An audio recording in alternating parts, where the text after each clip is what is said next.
17 वर्षांपासून लवकरच विमानतळ या आश्वासनावर थांबलेल्या बोरामळी प्रकल्पाला आता नवे वळण मिळण्याची चिन्हे आहेत. मालढोक संवर्धनामुळे विमानतळासाठी आवश्यक असलेली महत्त्वाची जमीन संपादित होऊ शकलेली नाही. त्यामुळे तब्बल 1437 एकर संपादित जमीन आता MIDCकडे वळवण्याची तयारी सुरू झाली आहे. वन विभागाच्या अंतिम निर्णयानंतर राज्य सरकारने औपचारिक मागणी होण्याची शक्यता असून सोलापूर विमानतळाऐवजी मोठी औद्योगिक संधी सोलापूरला मिळणार का, याकडे सर्वांचे लक्ष लागले आहे.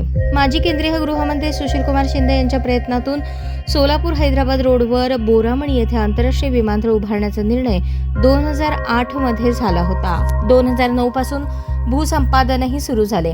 आतापर्यंत 575 हेक्टर जमीन संपादित झाली. मात्र प्रस्तावित विमानतळाच्या मध्यभागातील 33.72 हेक्टर जमीन संपादनास मालढोकचा अडथळा आहे.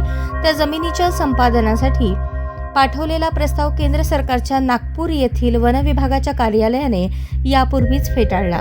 दिवंगत उपमुख्यमंत्री अजित पवार यांनी महाविकास आघाडी सरकारच्या काळातही या विमानतळाच्या भूसंपादनासाठी निधी दिला होता. मात्र मालढोकसाठी आरक्षित 33.72 हेक्टर जमीन विमानतळासाठी मिळालीच नाही आणि ती जमीन नेमकी धावपट्टीच्या मध्यभागात आहे.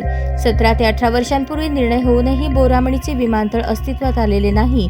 त्यामुळे ही जागा MIDCसाठी मिळावी यासाठी महाराष्ट्र राज्य औद्योगिक विकास महामंडळाकडून प्रयत्न सुरू असल्याचे वरिष्ठ अधिकाऱ्यांनी सांगितले.